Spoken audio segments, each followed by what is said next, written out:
The numbers told the story. They always do. It's one of those idiots who believe in analytics. This is A Numbers Game with Gill Alexander on VSiN. Hour number 2 of A Numbers Game at VSiN, the sports betting network, VSiN.com, Game Plus, iHeartRadio, YouTube TV, and of course, Sirius XM Channel 158. Gill Alexander, Kelley Bydlon in the hizzy. Hey, on this Monday morning. Still to come, Spanky this hour, and Wes Reynolds here joining us. First, though, we get tweets at Beating the Book.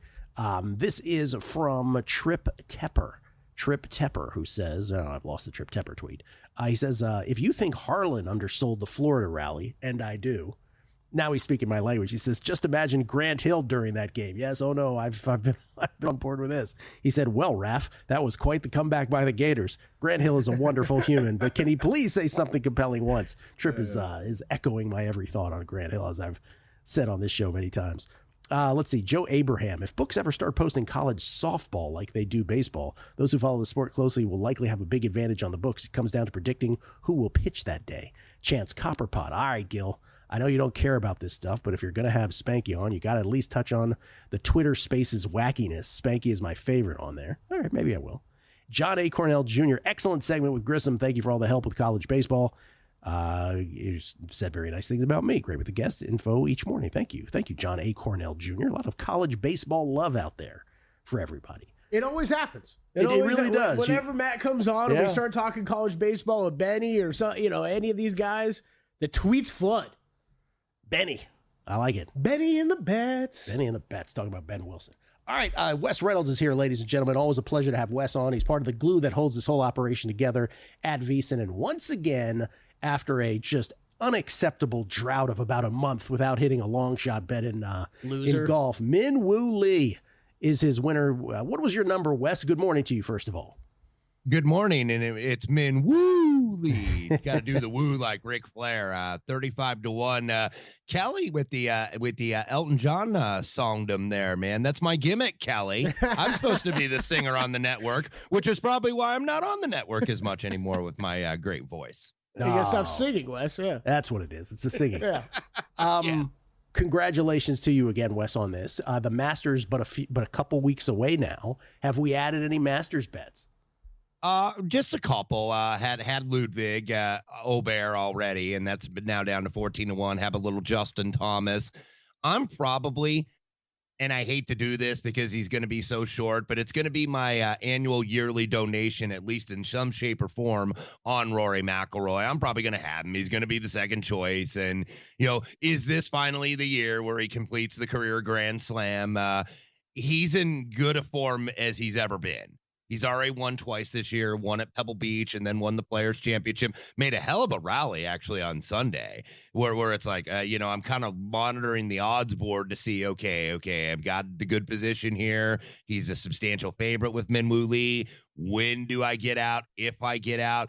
Then you all of a sudden see Rory making the run. It's like, okay, not now, man. Let's wait for a couple weeks, okay, at Augusta. And made a little rally, just kind of ran out of holes late, but we'll add probably the bulk of the card after the Valero on Sunday. A tradition unlike any other, the Masters. Speaking of a tradition unlike any other, Wes, there's something called the College Basketball Crown that begins tonight. And when I say a tradition unlike any other, I mean it has no tradition. That's why it's a tradition unlike any other. This is, you'll correct me if I'm wrong, as I understand it, this is a Fox Sports creation. They do Big East, Big 10, and Big 12. And if you look at the NIT, I think there was only one team from those three conferences that were even involved in the NIT. And this is basically usurping that and creating a 16-team event that begins today. They're all at a neutral site. They're all here in Vegas at the MGM Grand Garden Arena. They're all lined. They're available to bet. This is kind of tricky, though, isn't it, Wes? Because we're really not sure what we're getting with any team here. Yeah, it is tricky, and this does extend from Monday to Saturday afternoon, I believe, before the Final Four gets started, is going to be the championship game. And you have 16 teams. They are predominantly Big 12, Big East, Big 10, because those are the Fox television deal conferences. There's a couple other teams that get put in there to fill out the field. George Washington, Boise State plays today, Washington State, Tulane, Oregon State. So there's a few others, but it is mostly those three conferences. And what is tricky about this a little bit is how many players are going to be available for these teams, because the transfer portal, as we know, did open last Monday, and it is open, I forget the date, until mid-April. Like next week is I think the 3rd through the 10th starts a dead period where you can't have visits. You can still contact and talk to players, but you can't have visits on campus. So it's really kind of funky, how they open this thing so early, but it's like you can't wait until after the season, because you don't know, you're not going to be wanting to wait till like May and June to figure out who your team is going to be. So yeah, this applies in a couple scenarios today. One that really jumped out at me actually was the 3rd game on the docket. That's 8:30 Eastern tip at 6:53-54 on the rotation. And that's Nebraska and Arizona State. Arizona State, I think, is going to have 7 players, because the leading scorer on the team was dismissed from the team. And also, Jovan Sanan has already committed to St. John's. So he's not going to be playing here. So you've got Nebraska laying 5.5 to Arizona State. It's gone up a little bit from the opener. I would lean Nebraska here, and I think I'm going to bet that, because other than Raleigh Worcester, who is the transfer from Utah, who has a season-ending injury, you got a bunch of 5th-year seniors on this team. So I would think Nebraska is going to be very motivated. This was a team that didn't qualify for the Big Ten tournament, and they, you look early in the season, they had some really good wins and beat some really good teams. So I think Nebraska and Fred Hoiberg and those guys are probably the more motivated bunch. So give me the Cornhuskers. I like it. If Arizona State's only got, I don't know if you know this, Kelley, but 7 players available by Wes's calculation, it's not a good thing. Sounds like a disadvantage for Arizona State. Yeah, Nebraska minus 5.5. Tonight. And again, it's called the College Basketball Crown. This is, the sort of ad-libbing here with the tournament here. Fox driven with their 3 conferences, 4 of the final 16, the only 16, 4 games tonight, 4 tomorrow, and then the tournament continues into Saturday just before the Final Four. Is this one of these things, before we move on to the actual tournament, is this one of these things, Wes, where you think will be a staple from year to year? Do you think it will catch on? I wonder what the attendance will even be like tonight. Yeah, it'll be a staple, I think, if Fox wants to put money into this thing. That's what it is now, because they had the NIT, of course, which is now owned by the NCAA, where you used to be mandated to participate in this event, and now you have teams basically that can opt out, like players opting out for the bowl season. They have the CBI, which they had last week in Daytona Beach. They used to have another tournament, the College Insider Tournament, which was mainly for like the mid-major teams that, kids that won 24 games and then they don't get to play anywhere. So that was the tournament for them, but they didn't have enough teams, so they didn't have that event this year. So it's going to stay as long as Fox wants some programming on the air. So we'll see how the crown goes attendance-wise over at the MGM Grand tonight. Does the team that wins this hang a rafter in their arenas? Or do I don't know. Yeah, hang a banner. Maybe hang they a do. Banner in the rafters is what I mean to say. Maybe they do. Maybe they do get a crown, like Kelley says, like a Jerry the King Lawler crown that they can put in their trophy case at their arena or practice facility of choice. I do think it's fascinating. Like I'm interested to see how this plays out this year, next year. I don't think attendance will be all that great, but I don't know if that matters. If it's a made-for-TV product, like especially you're chasing gamblers these days, right? We've all just been betting on the NCAA tournament for the past couple weeks. Any more college basketball? Like, you're going to get people to bet and watch this? Well, you're going to get people to bet because we're ridiculous people. Or very specific people, but you need ratings ultimately for stuff like this. Yeah. Like, nobody watches. That's what it's all about is the TV. I mean, look, we know just following some people that we know in the space that the travel's been down to Las Vegas lately a little bit, and for whatever outside economic factors, geopolitical factors, the fact that stuff is so expensive out here in Vegas, it's like, okay, we don't have to gouge on every single thing, parking and whatnot. And people are traveling out here as much. At least there was a slip in February. I don't think the crown necessarily is going to turn that around. Not going to move the needle. That's what you're saying? No. Did we have negative numbers for the NCAA tournament opening weekends? Did you guys see any of that? Because I actually felt like it was a lot busier than Super Bowl weekend. Felt like it. Yeah, it felt like a normal March Madness. Yeah, Super Bowl was down a little bit. Super Bowl definitely felt down. Okay, before we get to your final 4 thoughts, the tournament in general, Wes, talking about the March Madness now, of course. Is this what you prefer? I know we all would like to see a bunch of upsets, but if you had to map it out from the beginning and you had to say, okay, I want my Final Four to be this, is this kind of what it would be? I would rather my Final Four be this than to be a bunch of like randomness, I would say. But as far as the tournament goes, I prefer a mix. I prefer not to have necessarily all chalk. I prefer to have, kind of a team that makes its way through the draw that's not that's a higher seed, I guess. I was actually given a trivia question out on X yesterday at Wes Reynolds 1. I go, who is the coach that made the most Elite Eights? Because the Elite Eight is so brutal, right? Because you're one step away from getting to the ultimate destination. Who is the coach that had been to the most Final Four or most Elite Eights and never been to the Final Four? It was, of course, John Chaney of Temple, who had been 5 times since the tournament had expanded. And I looked at Temple and I was like, they made the Elite Eight once as an 11 seed, a 10 seed, a 7 seed, and a 6 seed. So you kind of like that dark horse a little bit. I think that's always a good story. But look, we have the 4 best teams in the Ken Palm rankings in the Final Four. So at least that's going to set up to say, okay, that's a hell of a game. Even one of them, Houston and Duke, number 1 offense against the number 1 defense. I'll give my thoughts later, but that we got 4 really good teams here. And I think I kind of prefer that. Now, from a bracket perspective, when I try to put a little bit of chaos into it, that doesn't do well when everybody's going with the chalk, and they're getting rewarded this year. Yeah, your trivia question, I hadn't seen that. And my reaction in my head was, it's got to be Izzo, right? But Izzo's been to 9 Elite Eights. 6 of the times he advanced to the Final Four. So it's not him. It's John Chaney. We'll get Wes's Final Four thoughts on the other side. What he's betting, what he's thinking about betting. It's a numbers game at VSiN, the Sports Betting Network.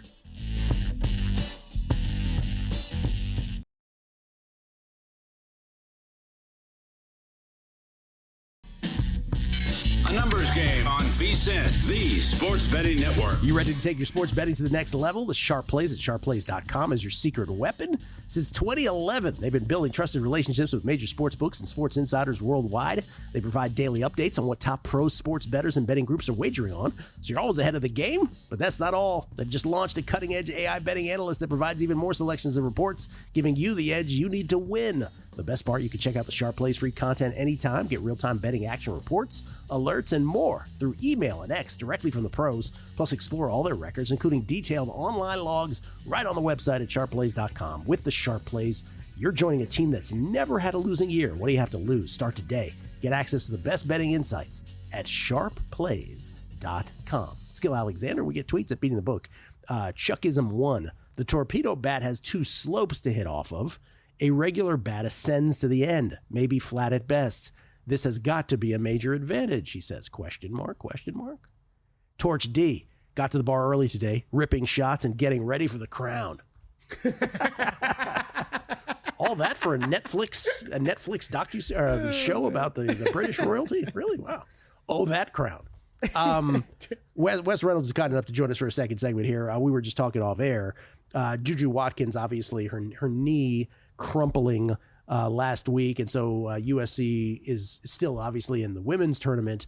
But UConn is how big of a favorite against USC, Wes?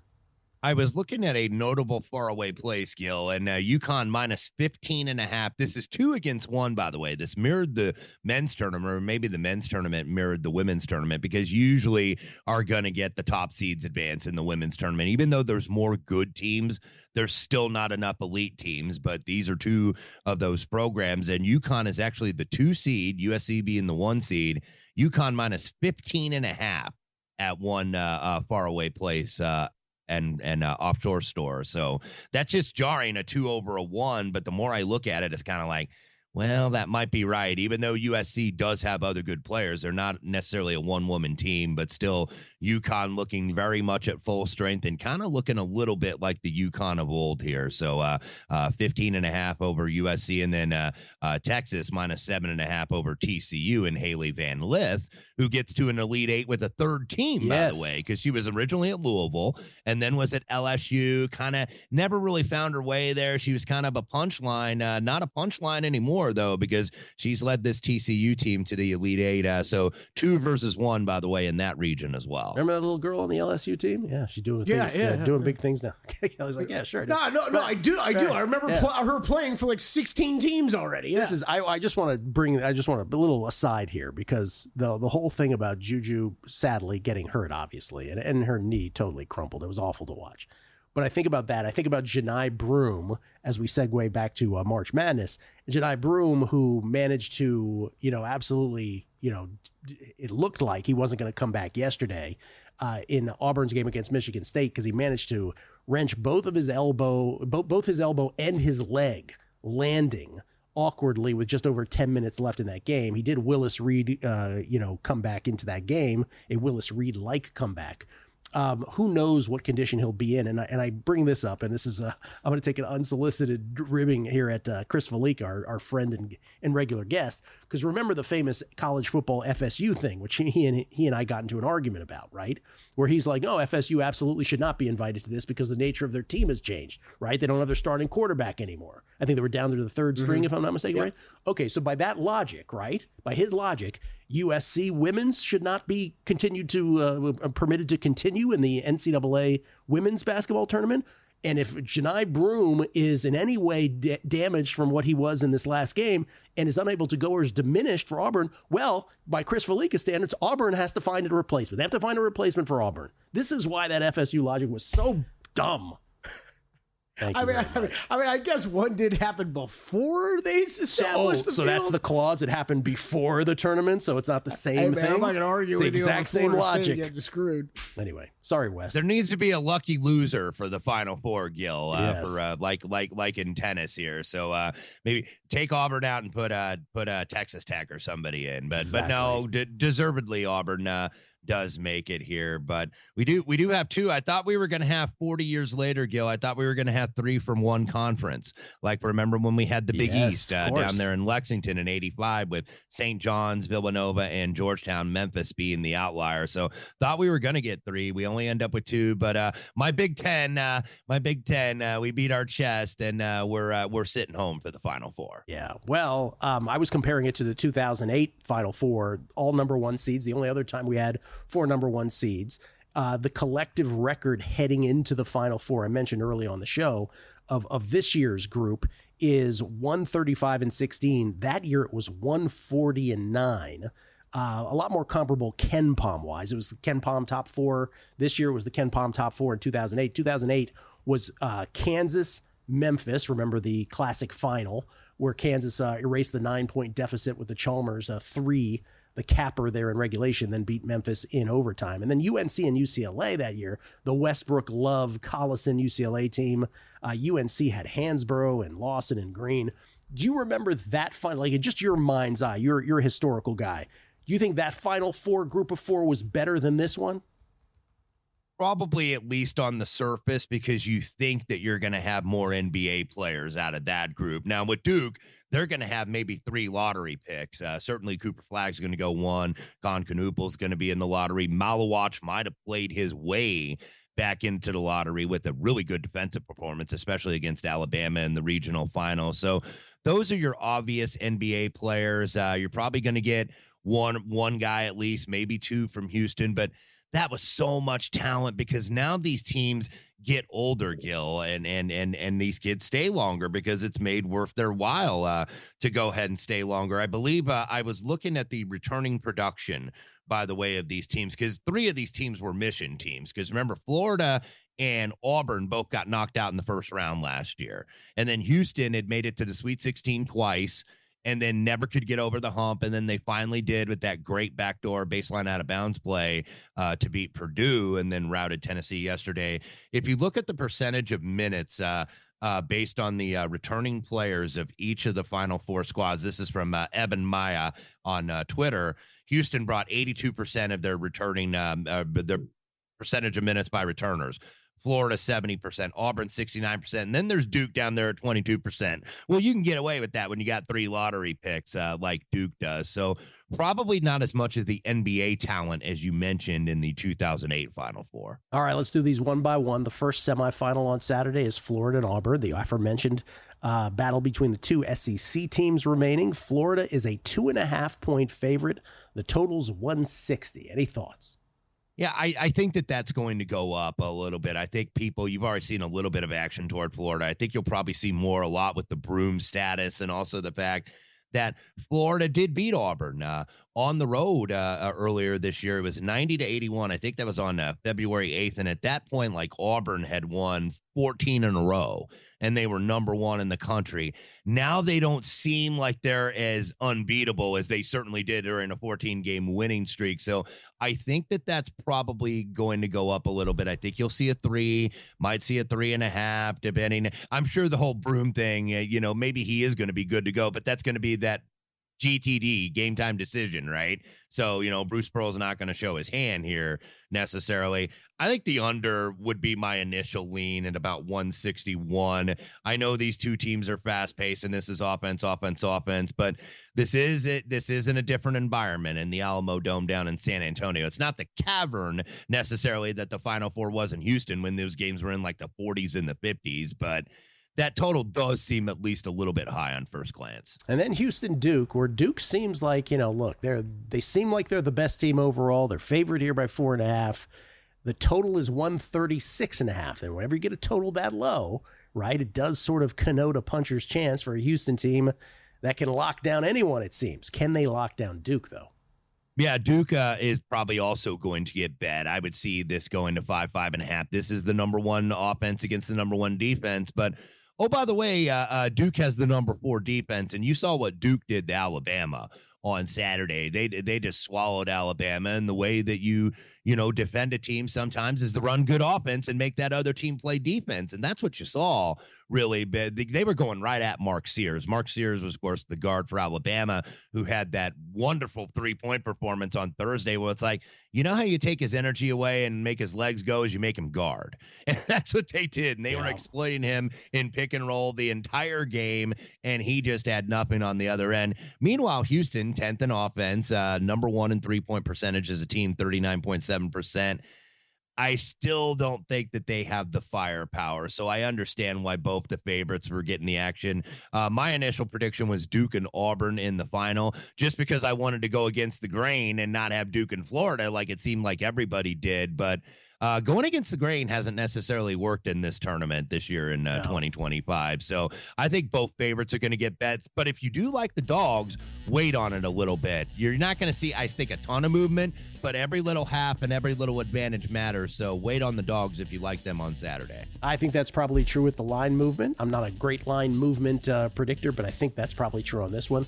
Wes, congratulations on Minwoo Lee and on long shots. We'll look forward to hearing what you have to say about the Valero Texas Open as well. Thank you, man. Thank you, fellas. Wes Reynolds, everybody.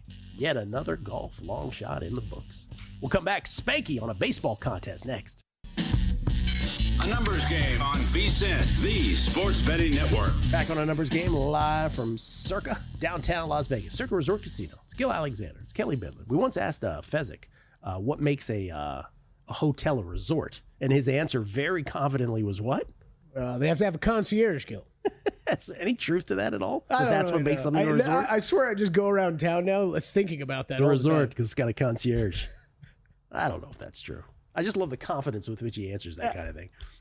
By the way, you don't have to worry. Novak Djokovic did not win Miami, so you don't have that pang of regret. Yeah, what, lost to like a 17-year-old?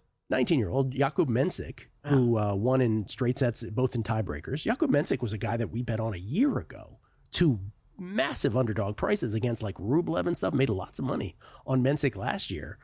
But again, for me, in the numbers, it wasn't there to bet against Djokovic. Congratulations to everybody who had Mensik on that.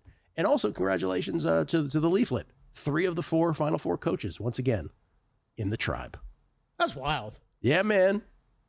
Last time someone in the tribe as a coach won the NCAA tournament back-to-back, 88-89. Larry Brown with Kansas, Steve Fisher with Michigan. Talking about Pearl, Golden, and Shire. Only Kelvin Sampson, not in the tribe. You know what I'm talking about. It's for a certain part of the audience. Ladies and gentlemen, it's always a pleasure to have this guy on the show. We don't often have him on. He's on, I don't know, what, 3 times a year, something like that. He is the host of the Be Better Bettors podcast. He is the founder of Bet Bash, the greatest gambling conference there ever was, and he's the creator of Spank Odds, which is available to each and every person in terms of having it on your computer, and a contest associated with that is what he's here to talk about. It's Spanky, everybody, here on A Numbers Game, courtesy of the Progressive Guest Line. You can follow him on Twitter at, get this clever handle, Spanky. What's happening?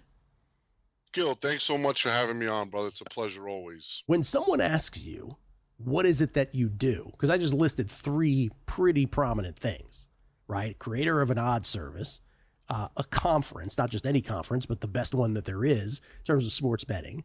You're also a bettor. It all starts with you being a bettor. You're a podcast host. What leads the list for you of all that stuff? Well, none of those. I'm a pro sports bettor. That's how I make my, the vast majority of my income. But if there's somebody, a stranger, that just asks me, I just tell them I'm into computers. I'm a computer scientist. I don't really like to. It all depends on who's asking if I want to get into it. Because once you say you're a pro sports bettor, the person's going to either be really excited or they're going to just want to run away from you. It's going to be one or the other. So it all depends. But yeah. Sometimes when I go to my kids' birthday parties and you kind of meet other dads and stuff, that's when the conversation would come up. And depending on how I'm feeling, if I want to get into it or not, is how I'm going to answer. He's like, I'm a computer scientist. The other fathers are like, sure you are, buddy. Sure you are. Okay, well, you're here specifically to talk about something which I think is great because brackets are winding down, obviously. Survivor, everything associated with the NCAA tournament winding down now that we're in the Final Four. But for those who are fiending for a contest in another sport, you have a little something associated with Spank Odds when it comes to a baseball handicapping contest. Do tell, sir. Yeah, so we had a market. We don't really do any marketing with Spank Odds, and this is kind of the lull of the season, as you said, right when the Final Four is coming up, and that the dog days of summer are coming up on us, and all in anticipation for football. So we wanted to, instead of putting money towards a marketing budget, we said let's make a contest. And so we set aside $20,000. We made a free contest, and it's free. You automatically enter. You just got to download Spank Odds at spankodds.com. All the rules are there. Essentially, you have to make 240 selections on baseball. You could bet the full game or first 5 innings, and whoever makes the most units at the end by the All-Star break is the winners. You can enter at any time from now until the All-Star break, and you just got to place 240 selections. So we figured people might want to enter late. You don't have to, there's no deadline to enter, but you got to make sure that you get at least 240 selections in order to be eligible for any prizes. First prize is $10,000, and then it just goes on from there with $20,000 in total prizes. 240 selections is roughly, if you entered today, is 2-point-something games per day, 2-point-something bets per day.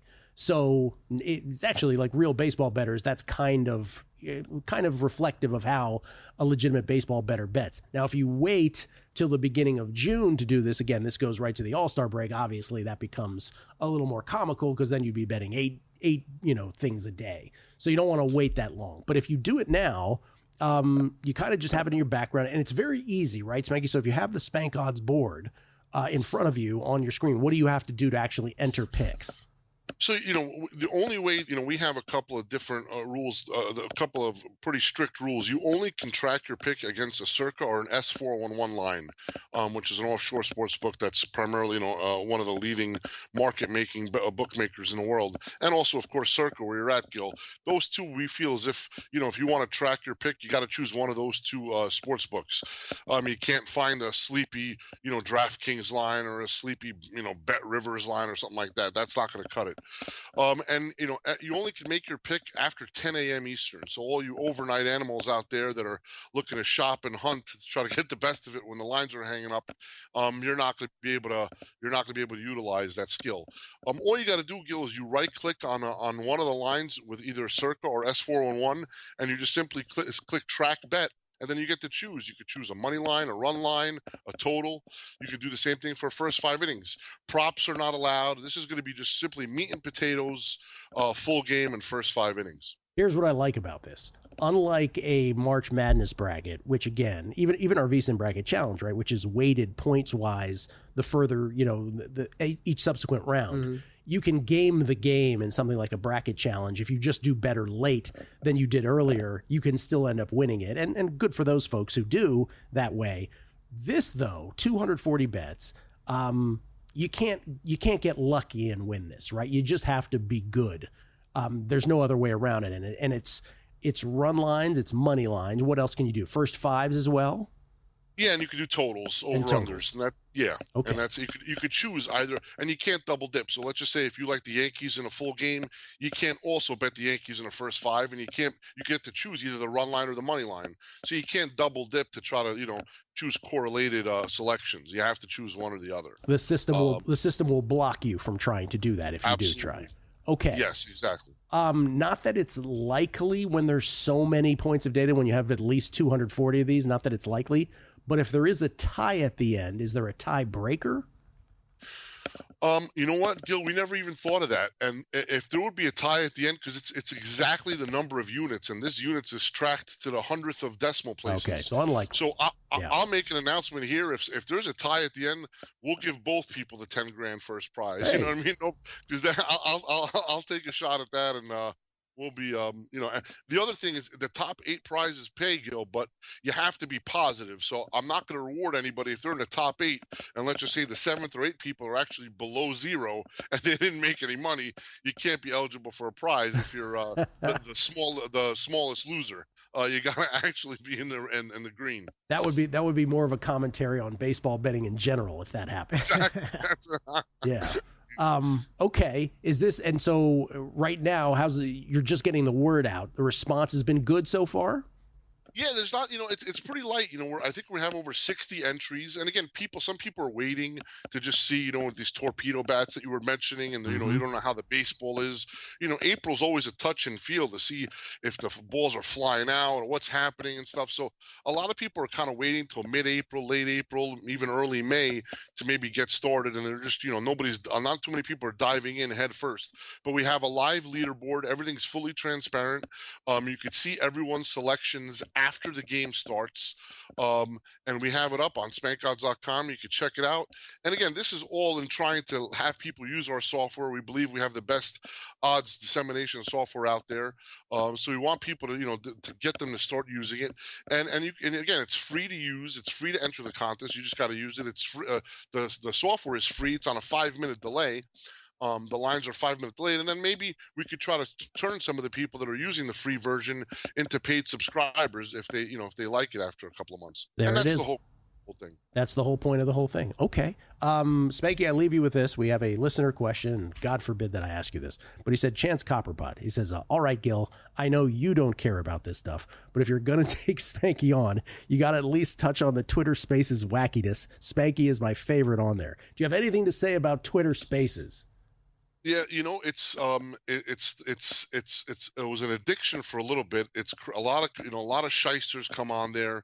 I'm kind of taking a step back from that, Gil. There's a lot of guys trying to promote their shyster businesses. A lot of touts come on there and stuff.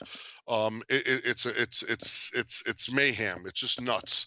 My buddy Elf runs it. He's a good guy, but it's one of those things in which you gotta be careful on who's talking and who's selling what, and proceed with caution in that Twitter space land. I don't recommend it to just go listen to what everybody says and jump in blindly. All right, spankodds.com, is that where they go to sign up for this?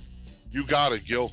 Spankodds.com. Check it out. You and Kelley can sign up as well. You guys would love to have you. I'm in. I'm a documented 0-1, Spanky. I'm a documented 0-1. Still early, buddy. 239 That's right. Still early. So you're saying there's a chance. Thank you, Spanky. Appreciate it. Spanky, everybody. At Spanky on Twitter. Coming back.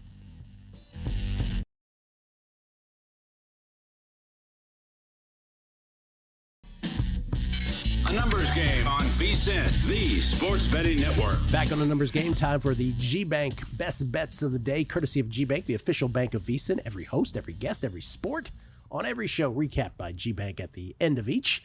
I made a college basketball bet. I kind of like that Wes Reynolds play tonight on Nebraska in the Crown.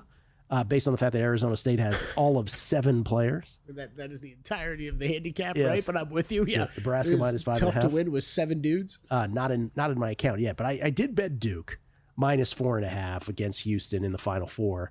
Didn't pull the trigger on Florida yet, but I just to me Duke is by far the best team. And yes, while Houston can do the lockdown thing, which they did on Tennessee in spades yesterday, I just don't think it happens against Duke. And I think Houston very potentially could get destroyed. Yeah, I'm with you. I think Duke's too strong. I wanted to bet this before it hit 5 potentially. I think that's probably where we're gonna go with this game. So yeah, I wanted to get it there. I mean, it's not going to go crazy, right? Just because it is Houston involved, so the total's going to be lower. The total's low. Yeah, Can't go crazy. I don't think the spread's going to move crazy throughout the week here, but still, I wanted to get it in before it did hit 5. So I'm with you there. Duke laid the 4.5, and I'm with you. I think that as the week goes on, I'll probably end up on a Duke bet. I think Jedi Broom's probably going to be fine. Like, I think he's going to be in that game. I have a feeling he's going to look completely fine, but Gators have won games, and I don't know that we've seen this team play at its best yet. That's a scary thought. 3 NBA totals for me tonight, Gill. How about that? Jazz Hornets under 219.5, picking on some of these tanking crappy teams. Heat Wizards under as well, 221. I think that one's moved. And then Kings Pacers over. You can get a better number than I got. I think it's like a 233.5 right now. Played the over in that game. So unders with the teams that are not playing such great basketball right now, and then over between the Kings and the Pacers. Need that Kings offense to wake up a bit, though. Okay, and Carl Sack came on in here, and he doesn't listen at this hour. He doesn't usually have plays on that night's NBA card, but that's about as close as he's ever gotten to giving one out. Heat minus 8.5. I guess at one time he did one in the commercial break. He put out a tweet, so not quite as close, but Heat minus 8.5 against the Wiz. He thinks it's a little too low on the Miami Heat. And then Joe Pita, not here, but Joe Pita off to a 6-1 start on the show with his plays.